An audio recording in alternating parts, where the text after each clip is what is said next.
जज्बात हैं, आपका पसीना भी आया हुआ है, काफी आप बोल चुकी हैं, तो किस लिए आई है पहले ये बताएं। मुझे आज इतना गुस्सा है, मुझे पता है आप जैसे एक बात कर रहे हैं ना कि कल कौन बनेगा, मुझे पता है बन तो गया, इतनी इन्होंने धांधली की, सब कुछ किया, उसके बावजूद बन गया, परवेज लाई तो बन गया, पीटीआई आ गई गवर्नमेंट। अब ये जो घटिया हरकतें कर रहे हैं, किसी महज़ब माशरे में ये होती है? मुझे आप सिर्फ ये बताएं, किसी महज़ब माशरे में ये चीज कहीं नजर आएगी आपको कि ये एक बंदा एक पार्टी के टिकट पे जीता है, उसको खरीद लो? यार ये किस माशरे में हम जिंदा रह रहे हैं? मैं तो बहुत शदीद गुस्से में हूँ। उन्होंने एक हरकत पहले की थी, अभी दोबारा यानी कि इसका मतलब कभी जिंदगी में कोई हुकूमत ही नहीं आ सकेगी। ये हमेशा खरीदेंगे बंदे, जिसके पास पैसा आएगा वो बंदे खरीदेंगे, और उसके बाद ये जो है ये इनके पास तो मुफ्त का माल, हराम का माल है ना, हमारे पास तो नहीं है। इमरान खान के पास, इमरान खान तो चाय की प्याली नहीं किसी को पूछता, इमरान खान तो नहीं करेगा ना ये काम, तो इसका मतलब हमेशा हम यही करते रहेंगे। इतनी मुझे घटिया हरकत लगी इसके खिलाफ ये इदारे, इनको शर्म आनी चाहिए जो सारे खामोश हैं। शर्म करें 12 बजे आप अदालतें खोल लेते हैं, आप इसके लिए सुमोटो नहीं ले सकते? आपको नहीं पता ये क्या काम हो रहा है? सब ओपनली हो रहा है, ये ओपनली कह रहे हैं कि हाँ जी हमने बचाना है। हिना परवेज कह रही है, जो खुद एक क्या चीज है, लोगों को लुभाने के लिए उन्होंने रखी हुई है, एक अपनी MNA या MP है जो भी है, वो लोगों को करने के लिए, और वो ये कह रही है कि इमरान खान के फितने से बचाना है। इनको शर्म आती है? इमरान खान जीत चुके हैं ऑलरेडी, पीटीआई ऑलरेडी जीत चुकी है।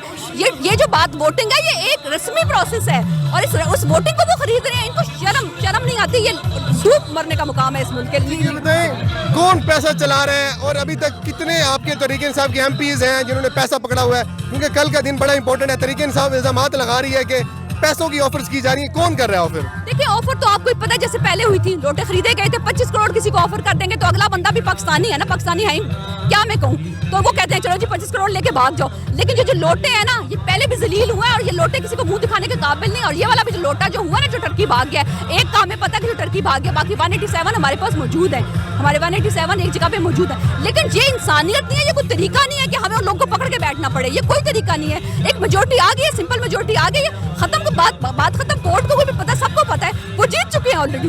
हमें अब बंदे पकड़ के बैठने की क्या जरूरत है? किस महज़ब माशरे में ये होता है? ये कहीं नहीं होता। ये जरदारी जो सबसे बड़ी बीमारी है, ये जाए, इसको पता है कि मैं सिंध मेरे हाथ से निकल जाएगा, इसको पता है ये क्यों बचा रहा है हमसा को, इसको पता है हमसा के बाद इमरान ने अपना रुख करना है सिंध की तरफ। इमरान को सिंध की अवाम पुकार भी रही है, और खान साहब इंशाल्लाह जरूर सिंध जाएंगे, अभी असद साहब भी वहाँ पहुंच चुके हैं। सिंध की अवाम जो है ना, सिंध और माशाल्लाह बहुत जो है वहाँ की पढ़े लिखे सब लोग हैं, वो चाहते हैं कि खान साहब आए उन्हें बचाएं, लेकिन वो इनको ये जो जरदारी है ना, पीपल्स पार्टी ने उनको गुलाम बनाया हुआ है, उनको वडेराइज्म के अंडर किया हुआ है। तो इंशाल्लाह उसे पता है जब ये जीत जाएंगे यहाँ से, ये खान साहब का रुख उधर चला जाएगा। वो अपने सबसे बचाना चाह रहा है वहाँ से। जरदारी जो है ना, बड़ा जो कमीना तरीन इंसान है इस वक्त, और इनके पास पैसा आता कहाँ से? जाहिर है इनको पता है, इनको सिंध से जितना पैसा मिलता है, सिंध में एक आप देखें तो किसी इदारे का बुरा हाल है, हर इदारे का सारा पैसा तो ये लोग खा रहे हैं, सारा पैसा तो इन तक पहुंचता है। इनको पता है सिंध इनके हाथ से निकल गया, ये तो भूखे नंगे बेरोजगार हो जाएंगे।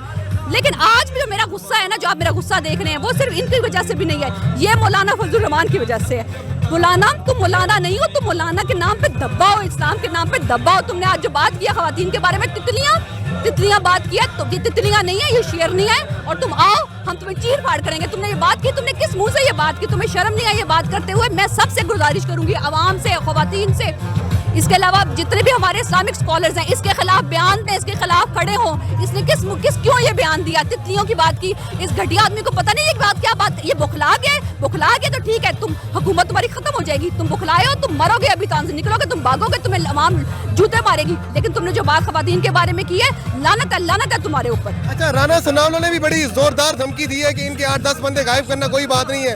उसके बाद पाकिस्तान तहरीक इंसाफ सुप्रीम कोर्ट आई, सुप्रीम कोर्ट ने आज जो भी रिमार्क्स दिए आपको पता है, क्या लगता है ये धमकियों में उतर आए हैं? धमकियों क्या इन्होंने करके दिखाया? 25 मई को इन्होंने क्या देखे? मॉडल टाउन का वाकया क्या था? उसने 12 बंदे और किसी ने कुछ नहीं कहा, न्यूट्रल बन के बैठे रहे, किसी ने इसको नहीं, अगर उस टाइम इसको सजा होती तो आज ये मुल्क का हाल ना होता। उसने आराम से बंदे मार दिए, कुछ भी नहीं, किसी ने भी, अदालत ने भी नहीं दिया। अदालतें हमारी सब बिकी हुई है, 12 बजे से खुलती है तो इमरान के लिए खुलती है और किसी के लिए नहीं खुलती। और आज क्या हो रहा है? आज ये हो रहा है कि ये अदालतें के सामने खरीदो फरोख्त हो रही, कोई सो मोटर नहीं। राना सनाउल्लाह ने 25 मई को जो हमारे साथ किया, 25 मई को उसने शेलिंग की खवातीन के ऊपर, बच्चों के ऊपर, किसी ने से कुछ नहीं कहा, और माशाल्लाह मरियम ने उसको मुबारकबाद दी, बहुत अच्छा किया तुमने, बहुत अच्छा किया।